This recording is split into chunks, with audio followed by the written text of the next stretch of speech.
Hello and welcome to Indus News live from Islamabad. I'm Jawad Nahami and these are the headlines.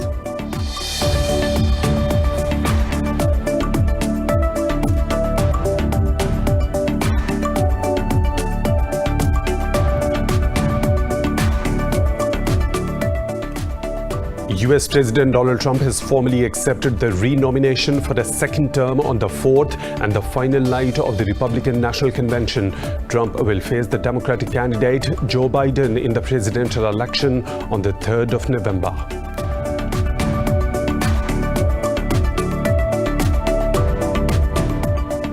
Amnesty International has asked India to investigate allegations of human rights violations by police during the Delhi riots.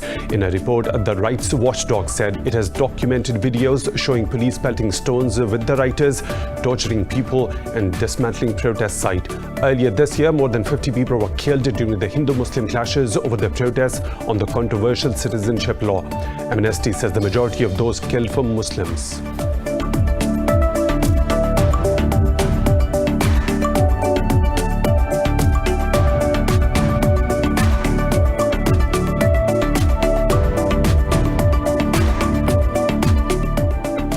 India has recorded its highest COVID-19 spike with over 77,000 cases and 1,057 deaths in the past 24 hours.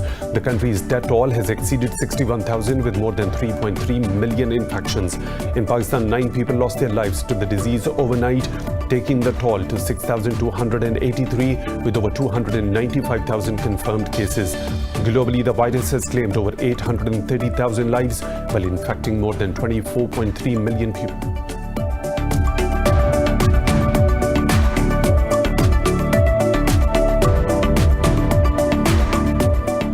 In the US, 6 people have been killed as the Hurricane Laura left a trail of destruction across a wide swathe of the state of Louisiana.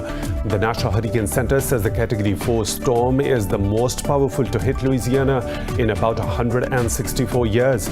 Packing winds of 240 kilometers per hour, the hurricane has knocked out power to over 1 million customers.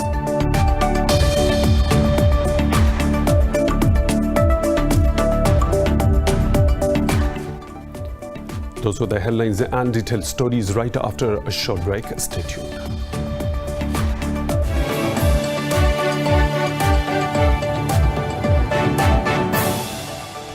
Welcome back, and now for the news in detail. US President Donald Trump has formally accepted the re-nomination for a second term on the fourth and the final night of the Republican National Convention. In his address from White House, Trump promised brighter horizons amid racial turmoil, economic collapse and a global pandemic.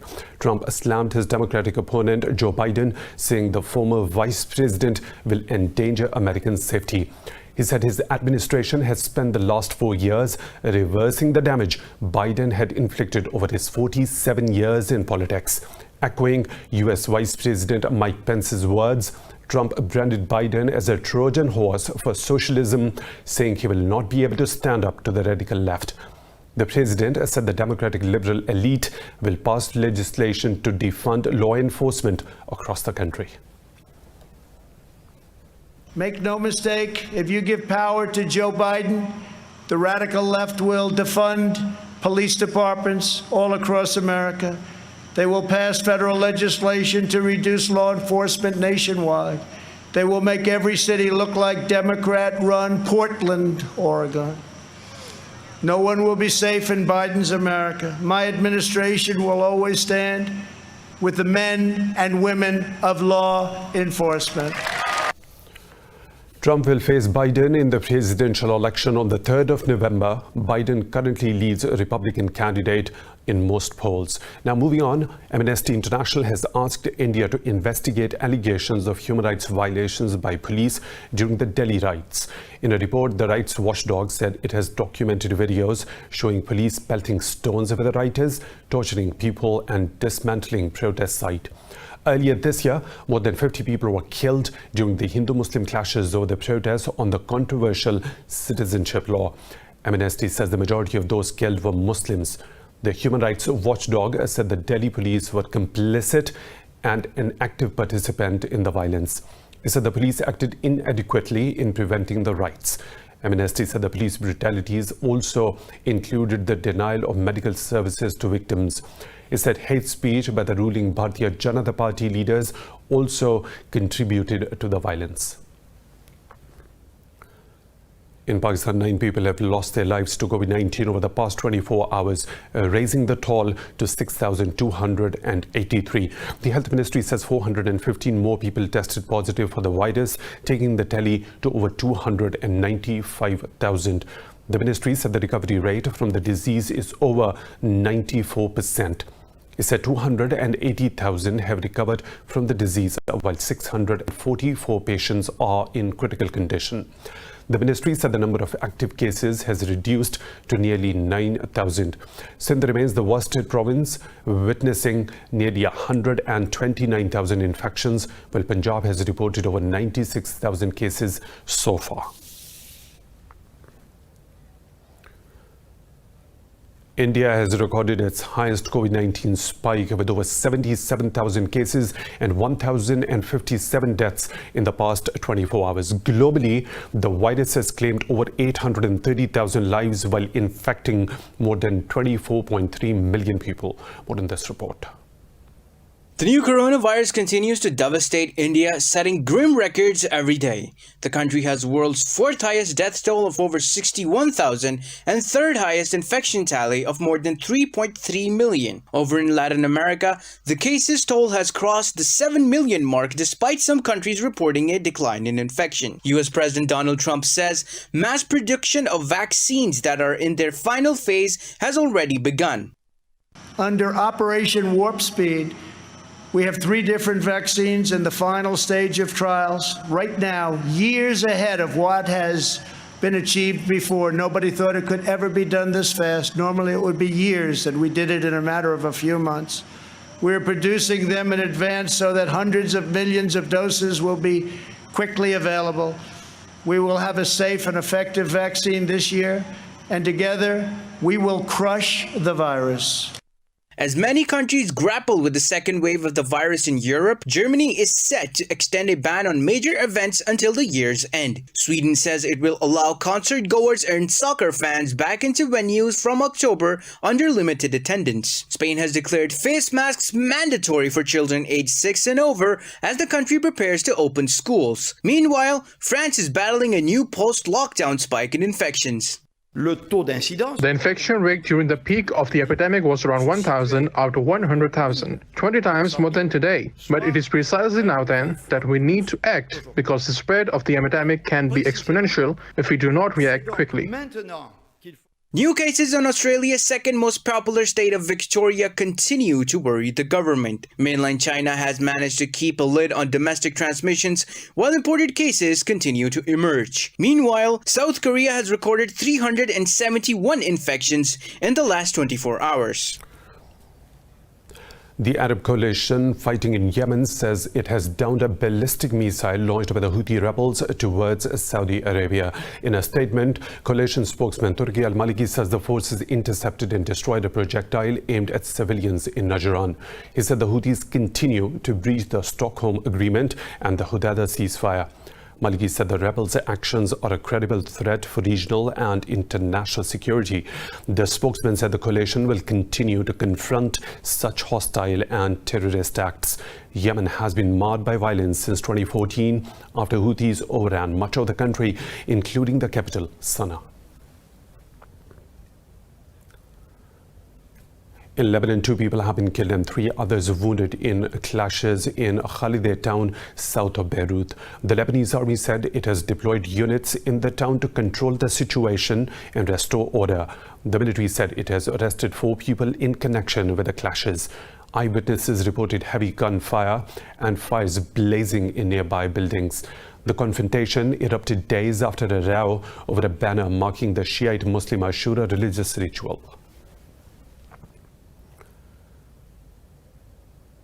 Iraq says 3 Katyusha rockets struck Baghdad's heavily fortified green zone, which houses foreign missions, including the U.S. consulate. The Iraqi military said the rockets were fired from the Baya neighborhood. It said the projectiles fell in an empty area and caused no significant damage. Yesterday, a rocket also landed in Jadriya neighborhood, which is close to the green zone. No group has so far claimed the responsibility for the attacks. Israel says it has targeted Hamas's military posts in airstrikes on the Gaza Strip. The military said the raids were conducted in retaliation to 6 rockets fired from the Palestinian faction. No casualties have been reported from the attacks so far. The military said it also struck a weapons manufacturing site of the Hamas group. Hamas has not yet responded to the Israeli claims. Israeli raids on the Gaza Strip have sharply increased ever since Tel Aviv signed a US-brokered peace pact with UAE. Russian President Vladimir Putin has pledged military support for Belarusian President Alexander Lukashenko in wake of recent protests. In an interview, Putin said Russia set up a reserve group of law enforcement officers to deploy if the situation in Belarus deteriorated. Putin also called on the authorities in Minsk and the opposition to find a way out of the crisis peacefully. Putin accused unidentified foreign forces of trying to win political advantages from the turmoil in Belarus. Immediately after Putin's remarks, NATO chief Jens Stoltenberg called on Moscow not to meddle in the crisis. He said Belarus is an independent state and no one should interfere in its domestic affairs. In the U.S., 6 people have been killed as the Hurricane Laura left a trail of destruction across a wide swathe of the state of Louisiana. The National Hurricane Center says the Category 4 storm is the most powerful to hit Louisiana in about 164 years. Authorities said a teenage girl and an elderly man died when the trees crushed their homes, while another man drowned. Officials said the storm caused less havoc than forecasts had predicted and that it will take several days to assess the true extent of the damage. Packing winds of 240 kilometers per hour, the hurricane also knocked out power to over 1 million customers in Louisiana, Texas, and Arkansas. The authorities said Laura has downgraded to a tropical storm with maximum sustained winds of about 105 kilometers per hour. The storm is headed to Louisiana-Arkansas border, and it is expected to drift into the Atlantic Ocean near Delaware on Saturday. More stories to follow right after a short break.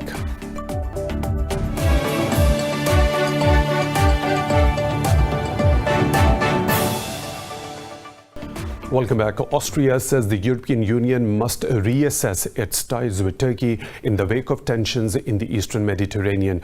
NATO allies are at odds over Ankara's exploration drills in the Eastern Mediterranean Sea. Ahead of EU foreign ministers' meeting in Berlin, Foreign Minister Alexander Schellenberg said the bloc needs a reality check regarding relations with Ankara. He called on the EU to show solidarity with Greece and Cyprus. He said the Eastern Mediterranean is not the South China Sea and the EU must not allow things to develop in that direction. NATO says it is looking at ways to avoid clashes in the Eastern Mediterranean. In an interview, bloc's Secretary General Jens Stoltenberg said the alliance is considering deconfliction measures to prevent naval accidents. The alliance chief said he supports German diplomatic efforts to defuse the worsening dispute over energy resources. Stoltenberg said he is also exploring the possibilities of developing mechanisms to prevent incidents. He said it is a matter of concern with so many ships in a limited area. This comes as Turkey and Greece conducted rival military drills in the Mediterranean zone. Amid tensions with Turkey in the Eastern Mediterranean, Greek lawmakers have ratified an accord on maritime boundaries with Egypt. Greek government spokesman Stelios Patsas said the approval was urgent given Turkey's illegal activities. The pact was sealed earlier this month and has already been ratified by Egypt's parliament. seeking to block Turkey's maritime claims, Greece signed an exclusive economic zone deal with Italy on June the 9th. The Athens-Cairo agreement has angered Turkey, which says that it infringes on its own continental shelf. The agreement also overlaps with maritime zones Turkey agreed with Libya last year, decried as illegal by Greece. The Libyan army says militias loyal to Commander Khalifa Haftar have violated a recently declared ceasefire. The UN-backed government and the rival Eastern-based parliament agreed to a truce just last Friday. In a statement, the army said the militant groups attempted to target troops with more than 12 Grad missiles. It said the operation of Sirte and Jufra will not hesitate to respond to these actions. Earlier, the Libyan government warned Haftar against continuing attacks in the cities of Sirte and Targin. The head of Hamas Group, Ismail Haniyeh, says President Rajab Tayyip Erdogan has always pushed for intra-Palestinian reconciliation. Speaking to media in Istanbul, Haniyeh said Erdogan has been in favor of talks between Hamas and Fatah. He said the Turkish president wants the two Palestinian groups to end their division. Earlier this week, Erdogan received the Hamas leader in Istanbul. He also made a phone call to Palestinian President Mahmoud Abbas, who welcomed Ankara's role to help them achieve reconciliation. The two Palestinian groups have remained at odds since Hamas seized the Gaza Strip from Fatah in mid-2007. U.S. Secretary of State Mike Pompeo says sanctions on Iran will snap back from the 20th of September. Last week, the U.S. triggered the snapback mechanism after its bid to renew an arms embargo on Iran failed at the United Nations Security Council. In a series of tweets, Pompeo said the U.S. will oppose any resolution introduced by a UN Security Council member to continue sanctions relief. The U.S. push to snap back sanctions on Iran has been met with stiff resistance inside and outside the Council. Earlier, Pompeo delivered a letter to the Security Council President to formally invoke the process to reimpose UN sanctions on Iran. But the President dismissed the move, citing a lack of the consensus within the Council. British airline Virgin Atlantic says it will start services between the UK and Pakistan in December. In a statement, the airline said its flights will go on sale next month. In a tweet, Virgin Atlantic said direct flights will be flown from Heathrow to Lahore and Islamabad. Additionally, the airline will operate direct flights to Islamabad from Manchester Airport. The announcement comes after the British Airways sought permission from Pakistan's aviation body to operate flights to Lahore. American retail giant Walmart says it is teaming up with Microsoft to acquire US assets of Chinese social media app TikTok. This comes after TikTok CEO Kevin Mayer said he is leaving the company 3 months after his joining. Following the announcement, Walmart's shares surged by 5%. In a statement, the retailer said TikTok's integration of e-commerce and advertising is a clear benefit to creators and users. With Walmart's intention, it joins several others bidding on tech company, including Oracle. TikTok's parent company, ByteDance, is close to an agreement to sell its US, Canadian, Australian, and New Zealand operations.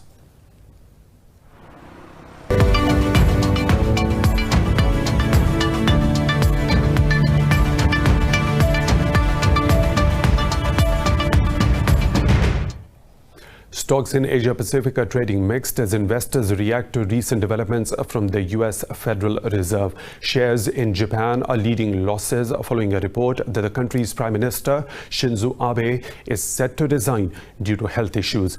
The Nikkei 225 tumbled close to 2%. The Topix index shed over 1%. Mainland Chinese stocks are trading fractionally higher. Hong Kong's Hang Seng index has advanced over 0.5%. South Korea's Kospi gained marginally. In Australia, the ASX 200 has slipped nearly 1%.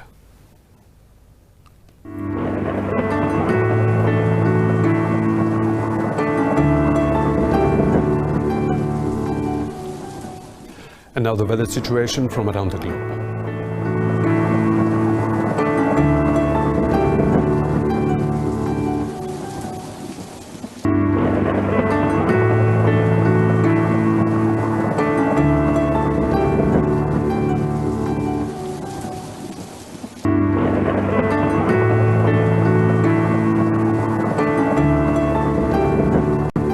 And that is all for now. For the latest updates, you can follow us on social media at Indus.News.